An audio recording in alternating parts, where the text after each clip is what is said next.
All right, guys, want to give you guys a quick tour of where we're at right now with the basement project. So this is the flooring that I was decided on. I was gonna do some. I don't remember what I was gonna do before, but this is the latest iteration. Can I flip this over? Yeah, I guess you can just see right here. That's what it looks like. Anyway, so there is crown molding. This is another spider. Spiders have taken over in here since it got warm. Crown molding. And there's the baseboard. So I already installed the baseboard. So I got gaps in there. I need to clean that up a little bit. And this is locked. So I got a little bit of gap. So what I did is I stored some of these things flexed, hanging, basically hanging on something where they were flexed. So they're curved and created these kinds of gaps. But this is mainly visible because of the darkness, because of the shadow of the little nook in there. So if I just fill that up with caulk, that should hide my crappy work. And this is my paint job, which per the contractor didn't come out too bad at all. Give you a little bit of detail there.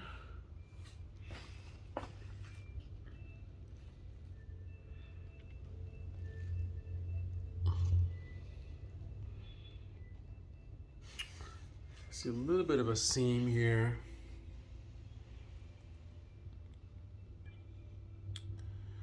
So that could have been a little bit better. I don't know whether you can see that. See that line there? Not the best job. My first time, man. And there's the crown molding. With the little nail gun. And then there was a little piece of like a tape hanging out of here. So I just cut it and then I sanded it down a bit there. You can see inside of my molding. So I'm supposed to be doing these 45-degree cuts, which I did not do. So that's gonna be interesting. And then this is already installed without the 45-degree cut. So I guess, if I were to guess, 45-degree goes this way. No. I guess we'll go like this, right? I don't even know. Oh, I guess you know what?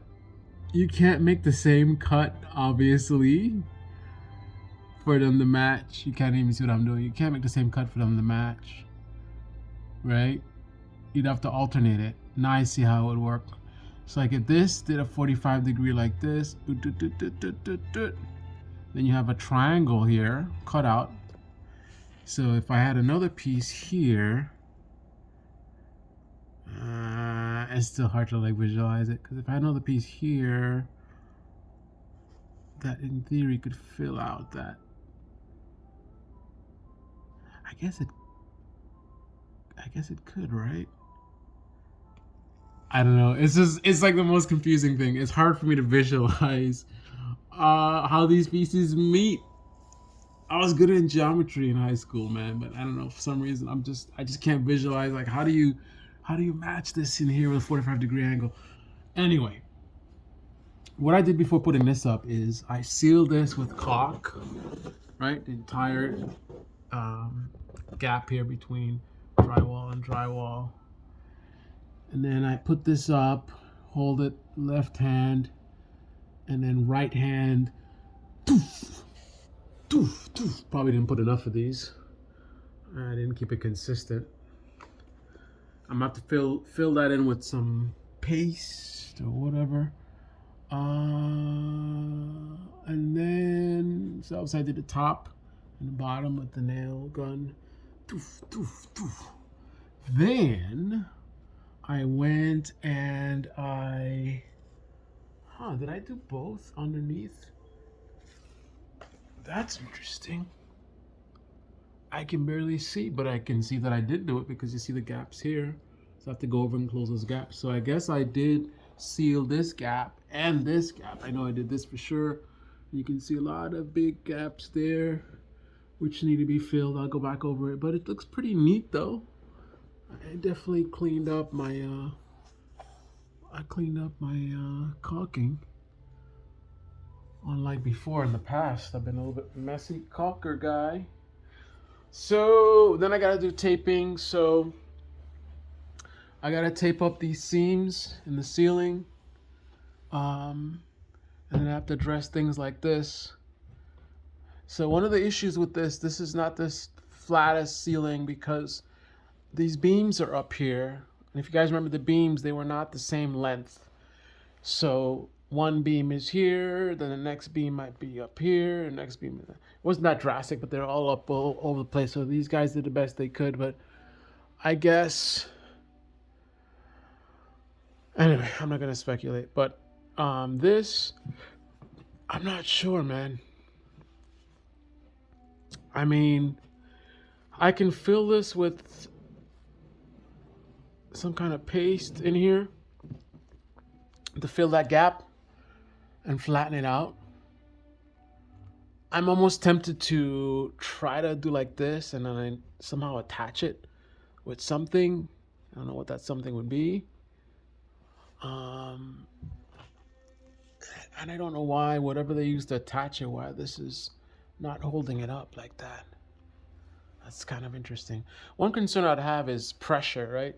This has force, which is pushing it down. If I go against that force, it's going to be a war, right? This thing wants to go down and I'm holding it up. So it's going to be fighting and fighting. And I don't know what that's going to do over time. So I don't know if that's a wise thing to do. I think the safe thing to do, proper thing to do, is to fill in this gap with something so the surface is even and then go and sand it down and make it as smooth as possible. So that's what I'm planning on doing. Yeah, so I gotta tape this up, flatten it out, sand it down, and then once I get it looking pretty consistent, then I can actually paint it up. But to be honest, I'm not in the biggest rush to deal with the ceiling. I'm more concerned about doing the molding, crown molding, and baseboard molding. I think that's about it. Got my little fur carpet that's not actually fur. The boots and the furs. There's your full corner angle there. It's really starting to look like not a garage anymore. That was one of the things I didn't like about this. It has kind of a garage. It had kind of a garage feel to it, but that's slowly dying away. One thing I did is a little bit of rearranging. I used to have a shelf there. I moved the shelf back here. That was where I had tools. I don't know if I want to store tools in here. This is my living space. I have the entire other section over there, which is packed up with my stuff, which I need to, that's a major project to start throwing that stuff away. 95% of that stuff is garbage. But the problem is, I don't want to toss the 5% that's not garbage. So I have to go through everything and make an assessment of what's garbage, what's not garbage. So, but anyway, this space over there, I think I need to start. Maybe I clear a tool space over there, right? I don't know. Do I just go ahead and buy like a real shelf that you'd have in a bedroom, bring it in here and keep this as a tool shelf and move it out of here? Or do I repurpose this right now and start putting like my clothes up there or something, just normal bedroom stuff on there? Maybe do some curtains around it to make it look a little bit better than it does now, just for now. And then put the tools in the other room. I'm not sure, but I think I'm at the point now where I need to start thinking about decor. So I think rather than just start buying stuff, I need to plan it out. I need to sit down and get on the computer and plan out, what this is going to look like. I definitely want a lot of shelving here. It's limited space, right? So I got to maximize the usage of the space. I can't waste any space in here at all. So for example, you have that step right there. So that's a wasted space, right? That step is only going to be used to step down into this room. That's it, right? So um I think that's why I think like this is perfect for shelves. Like I have that shelf over there, which looks really, really messy. So I think that's another thing also.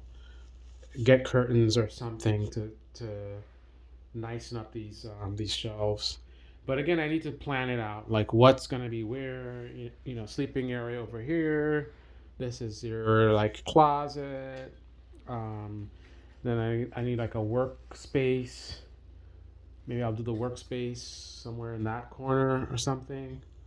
So the opposite side of the room is the working side, facing out, so I get the view, looking out the window or something like that. That's a rough idea. Workspace, sleep space, closet.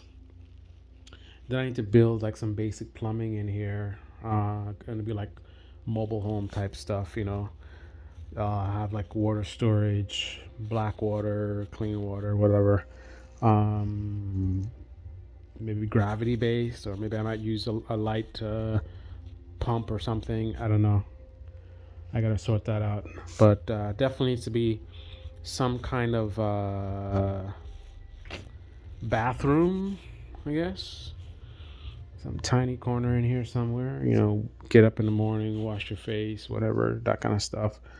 Um, I think that's about it. So shelves everywhere, but I don't want it to be a point where it's detracting from the room, though.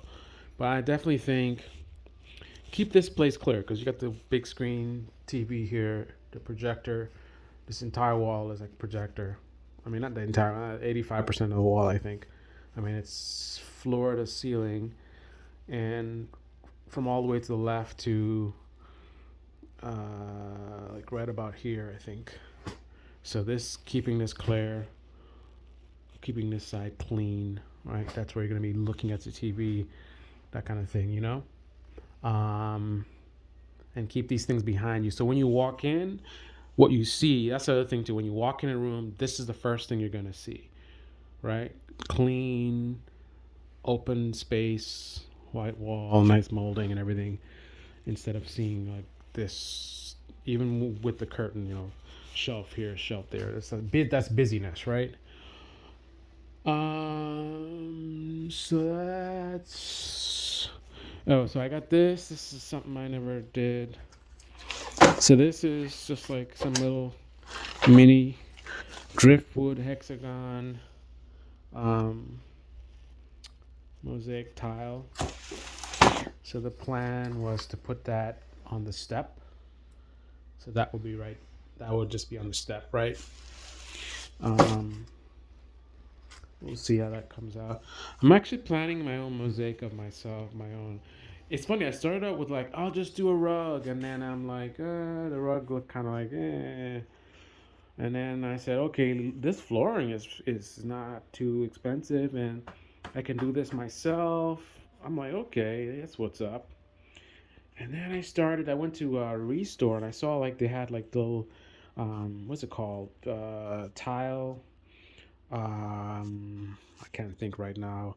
Some kind of tile, and it was like 50 cents per tile for the little tiny ones that were like this size, not so tiny, but small ones. And then like a 12-inch by 12-inch was like $1. And then they were looking nice. And I said, you know what?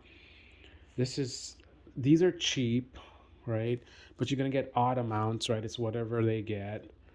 So kind of hard to plan a project where you're going to get enough tiles for the entire project. But I could take advantage of the fact that they're so cheap and play into the whole like randomness. Okay, so I'm gonna get a random amount of random types of tiles.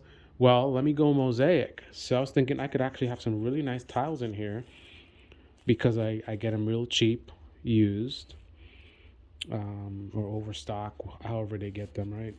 Um, And I do like a mosaic thing in here, right?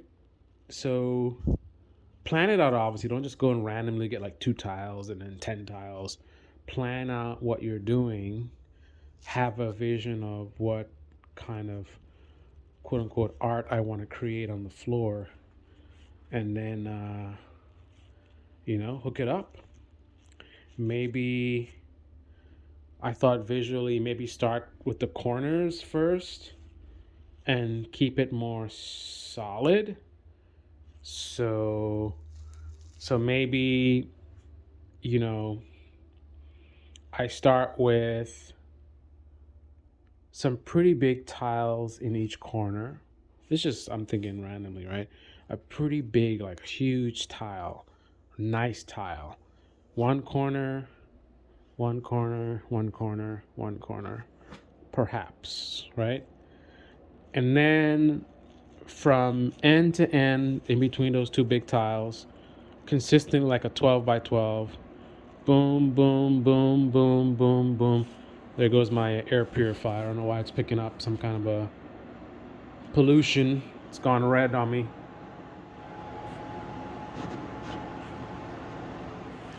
Anyway, and then keep it pretty consistent. So make sure, see how many 12 by 12 tiles I need, and if I can get enough of one I like, buy them, and then right, and maybe do like 3 rows of that, which will get you like out to maybe here, right? And then in the middle, maybe this is where I have a little bit more fun and play around with patterns and but I gotta do some more research. I want to see what I'm getting myself into. I don't want to end up with something that looks ridiculous. So I think it's definitely time to hit up Photoshop and play around. But I really like the idea of having some really nice flooring, beautiful floors. I might even splurge, and because it's a small space, right? So it's not going to cost that much money, even if I bought like brand new. I was thinking of getting some really nice like marble tile and putting them, I don't know, somewhere prominent in the room. Like imagine if I had 3 large tiles right here. Boom, boom, boom. And then a bunch of other types of tiles around. Just do some kind of design. Obviously, if I'm going to be getting too creative, I'm going to need to get into cutting tiles, because to make it fit, I'm not going to be able to just fit, odd size tiles all over this place. Anyway, so I just came from Lowe's and I picked up my miter box, trying to make up for the fact I don't have a miter saw. This is going to allow you to do my angular cuts, so I can do my corners. I need to do my 45-degree cuts, so I'm going to use this. So I should be able to put the molding in here, and then there's 45 degrees right there. So if I have it in here like this, then I put the saw in here, 45 degrees. Boom! It sounds so easy, doesn't it? Sounds so easy. The question is it? One way to find out, but I'm a little pessimistic about how easy that's gonna actually be. But a lot of work. But my spirits are up, especially since I got back the unit above. So I'm starting to see the light at the end of the tunnel. And that's what got my groove back to be able to actually get this stuff done, because for months I've had these molding pieces on the floor, and every time I want to do it, I just procrastinate, and it's just like overwhelmed. But now I'm back at it again with the white vans. All right, guys, and I'm out. Dizzy.